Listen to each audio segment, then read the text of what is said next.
in four-part, part 1, part 2, part 3, and part 4. Now look at part 1.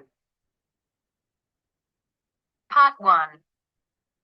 You will hear a man, Martin Hill, phoning an estate agent in order to find some accommodation. First, you have some time to look at questions 1 to 3.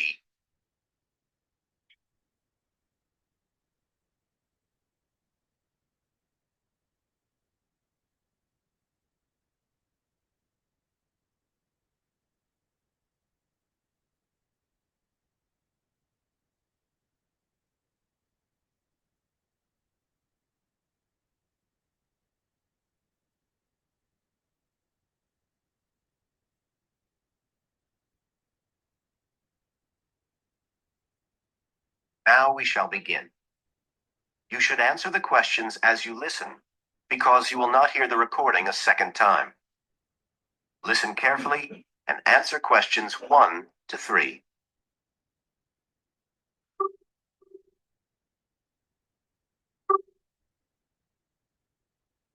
Hello, Brindle's estate agents here.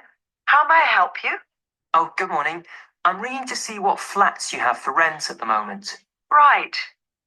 Can I start by just taking your name, Mr.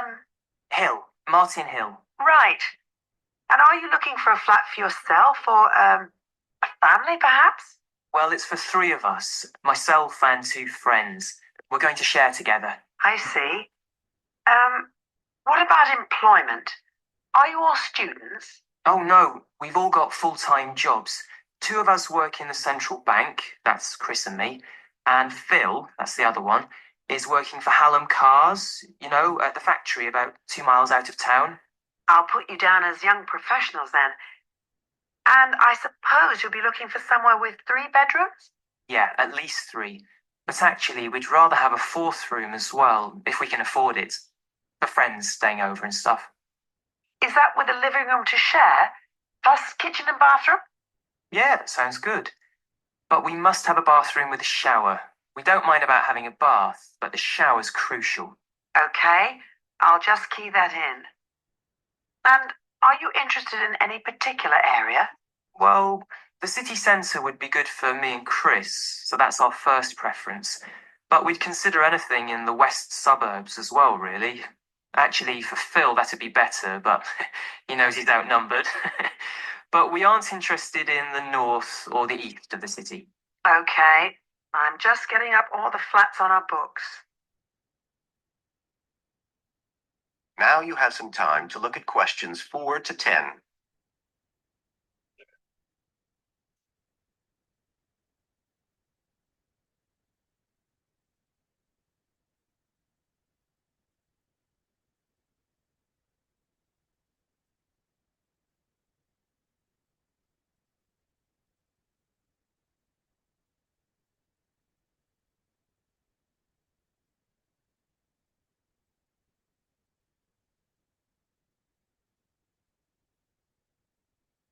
Now listen and answer questions 4 to 10.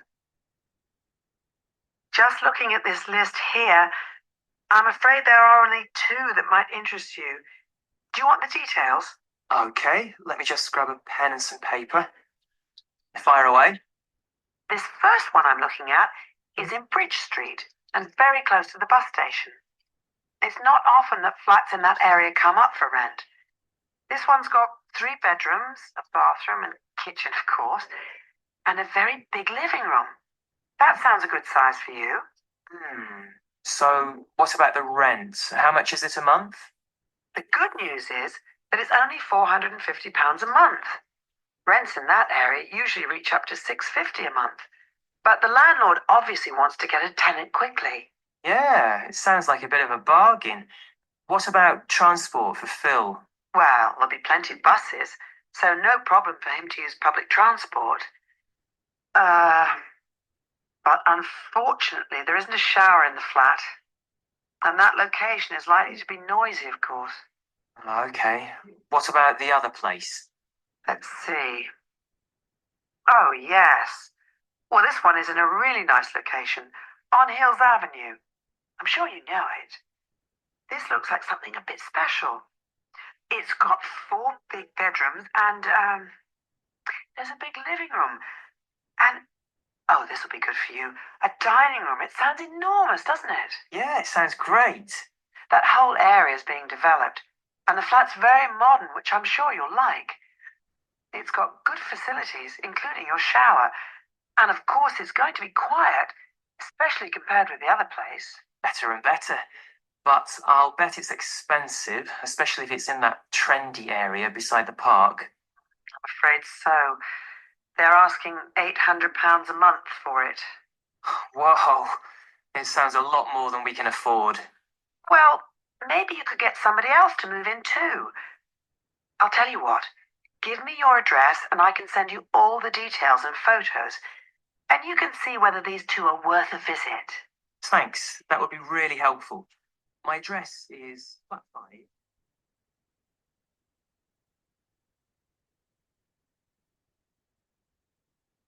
That is the end of part 1. You now have half a minute to check your answers.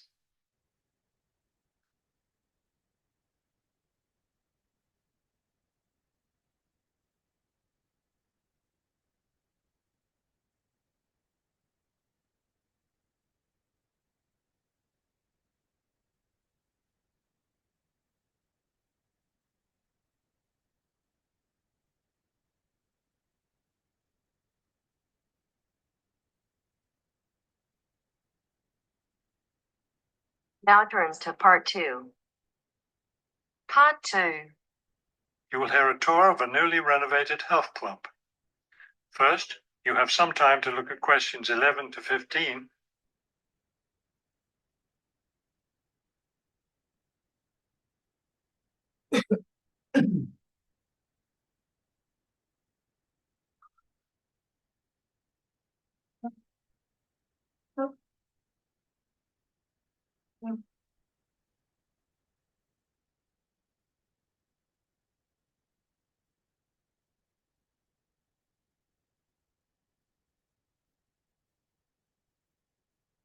As you listen to the first part of the talk, answer questions 11 to 15. Thank you all for coming to see the new renovations to the Hartford Health Club. I know you'll be as pleased as I am to see the wonderful results of our months of hard work to improve the club and bring you the best facilities ever. We'll begin in here with the swimming pool. You'll notice the new colour of the adult pool, a lovely cool green. Now walk over here and look at the children's pool. It's the same green, but as you see, with brightly coloured sea creatures painted everywhere. Both of the pools needed painting, not only for maintenance, but I think the new colour greatly improves the atmosphere of this part of the club. Next, let's take a look at the locker rooms. Don't worry, there's no one using them just now. Doesn't it feel roomy in here? We've expanded both the men's and women's locker rooms, so now they'll be much more comfortable to use. There are bigger lockers, a good deal more room in the dressing area, and more places to store extra towels and equipment. Be careful as you walk through here. The floor's just been polished and may be a bit slippery. Let's go up to the exercise room next. Here, you'll notice a new floor. Walk on it. Doesn't that feel comfortable? It's a special material, softer than the old floor, an ideal surface for jogging and exercising. They had to move all the exercise equipment out while they were working on the floor, but don't worry, it will be brought back in before the end of today. Let's step outside now and look at the tennis courts. We haven't done a great deal here except to the equipment. We replaced all the nets and the ball throwing machine. Otherwise, everything is the same as it was before. Let's walk down this hallway, and here we are at the club store in its new location. We thought here by the entrance was a better place for it than where it used to be by the swimming pool, but it still has all the same items for sale, sports equipment and clothes in the club colours. Before you hear the rest of the talk, you have some time to look at questions 16 to 20.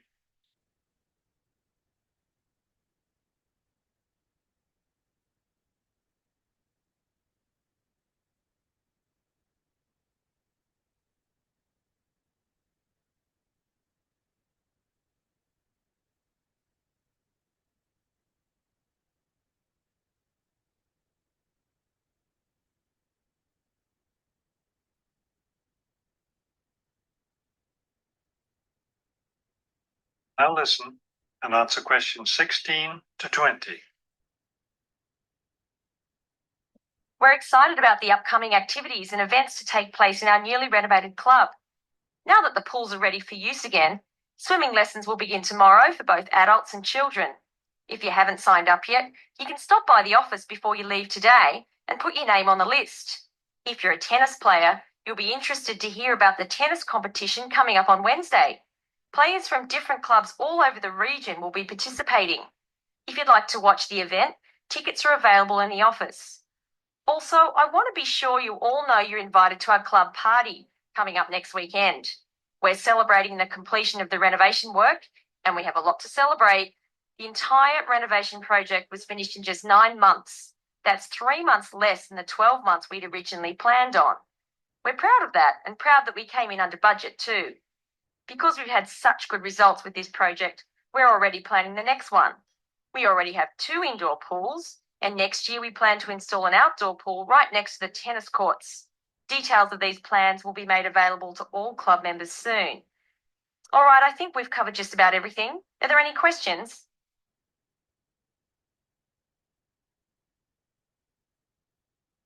That is the end of part 2. You now have half a minute to check your answers.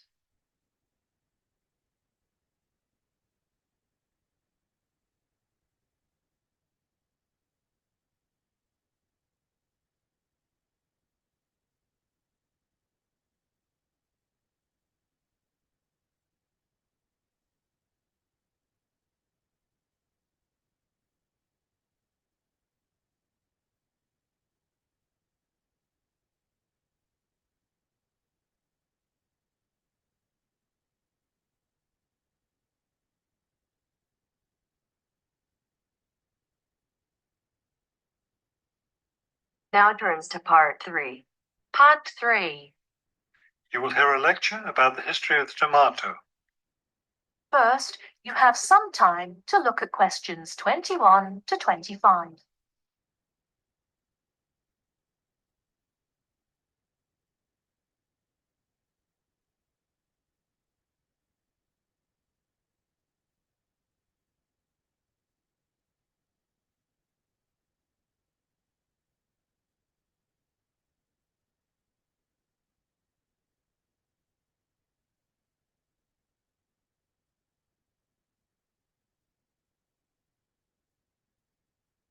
Now, listen carefully and answer questions 21 to 25.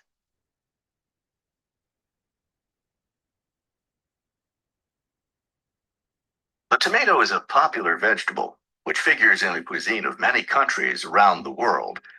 It is particularly prominent in Italian cooking, but it was unknown in Europe until Spanish explorers brought it back from the Americas. The tomato originated in the highlands of Peru. From there, it eventually found its way to Mexico, where it was cultivated by the Aztecs. The Aztec tomato wasn't the large red vegetable we know today. Rather, it was small and yellow. When this small round fruit arrived in Italy, it was named golden apple for its bright yellow color. You'll notice I just called it a fruit. That's because a tomato is botanically a fruit, even though most everyone calls it a vegetable. The actual word tomato comes from the Aztec name for the vegetable, meaning plump thing.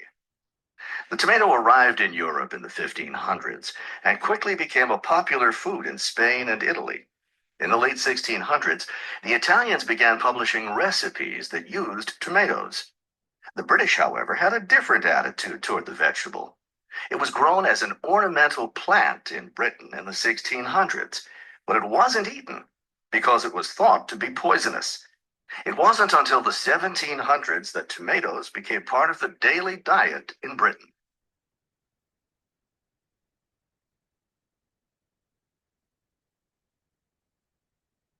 Before you hear the rest of the talk, you have some time to look at questions 26 to 30.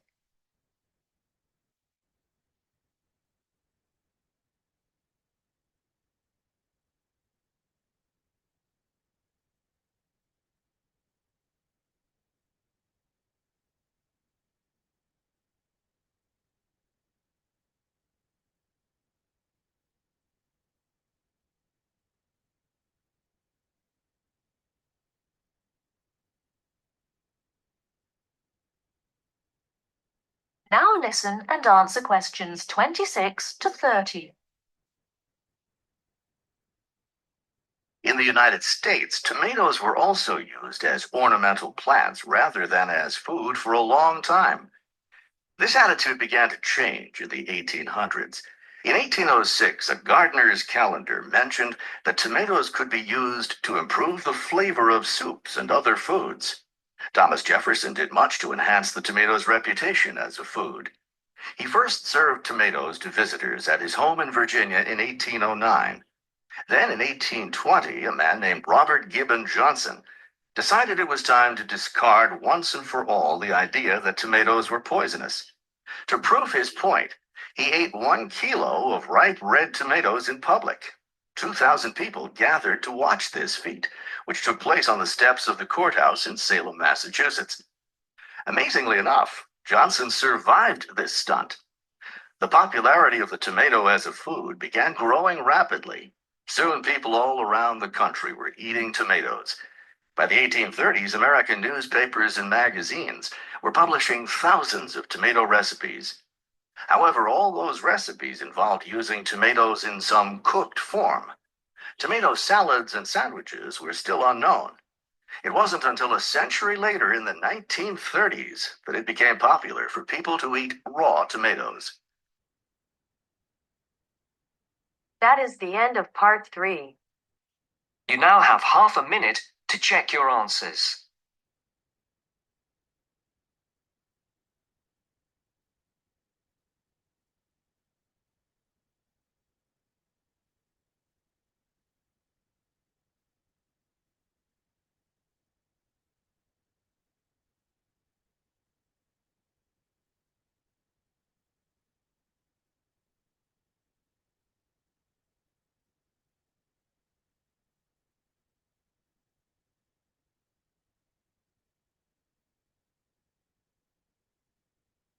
Now turns to part 4. Part 4. You will hear a media studies tutor giving a lecture about news sources. You now have 30 seconds to read questions 31 to 35.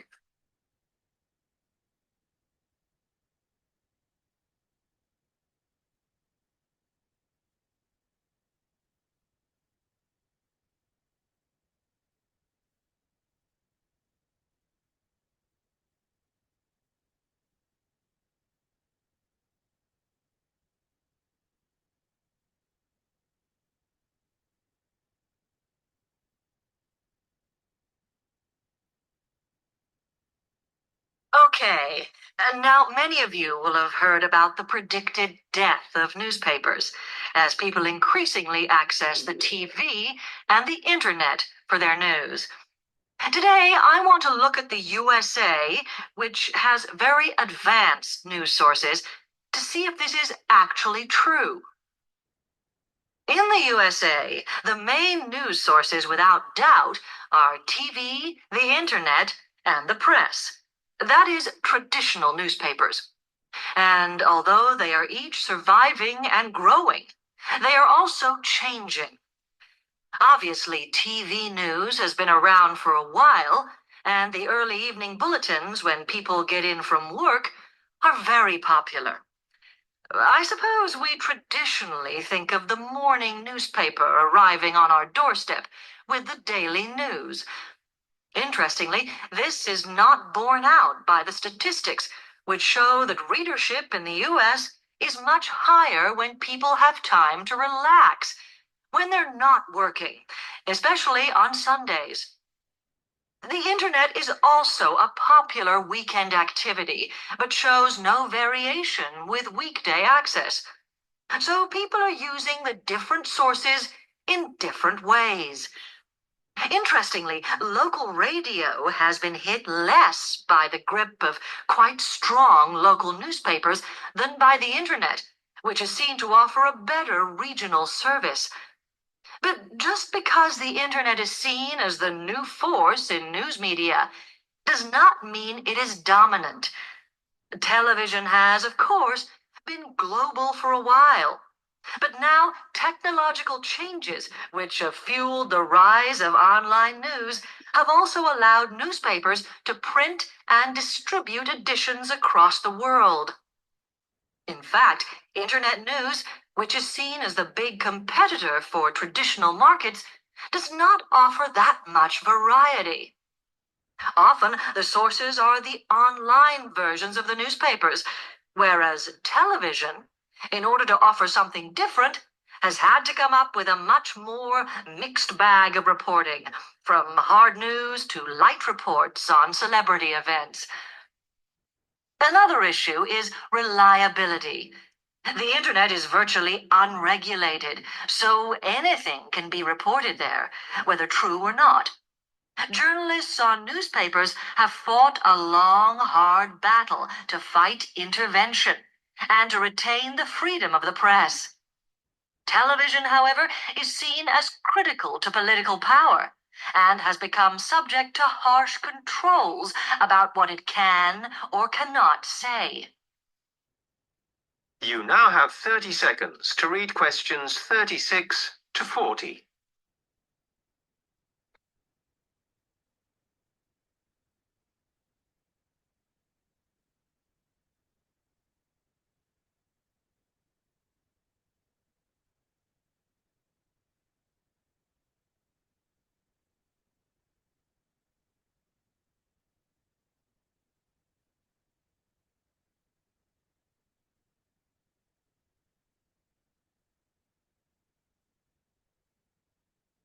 Now, one very critical factor in keeping newspapers alive and well in the USA has been their approach to advertising. Obviously, newspapers are heavily dependent on advertising revenue, and they have become more and more imaginative in what they offer in order to make sure that advertisers use them and not other news sources. This has meant that, contrary to popular belief, newspapers now have a significantly higher profit margin than the rest of American industry. So, how have they managed to raise advertising revenue in this way? Well, they have put a lot of effort into developing and maintaining a very strong association with the retail trade. And they've come up with a winner. A critical tool in their sales plan has been suggesting that the adverts they run can have vouchers. This has been enormously effective because they have found that not only do more people buy the paper to get the discounts, but also that this inevitably means much higher sales for the clients who advertised. As well as doing this, the newspapers have also introduced aggressive sales campaigns over the last few years. This has resulted in a significant and continuing rise in the number of advertisers prepared to pay the extra for full-page ads. So, what I would like to move on.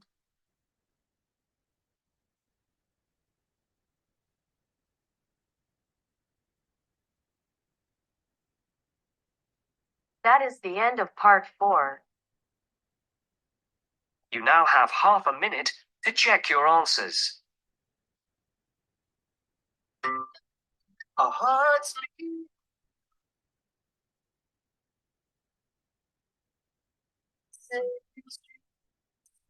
begin to feel the fire. Rise like coffee as the chemicals that take us higher. The night's young, it has just begun. As she puts her hand in mine. We want just the name.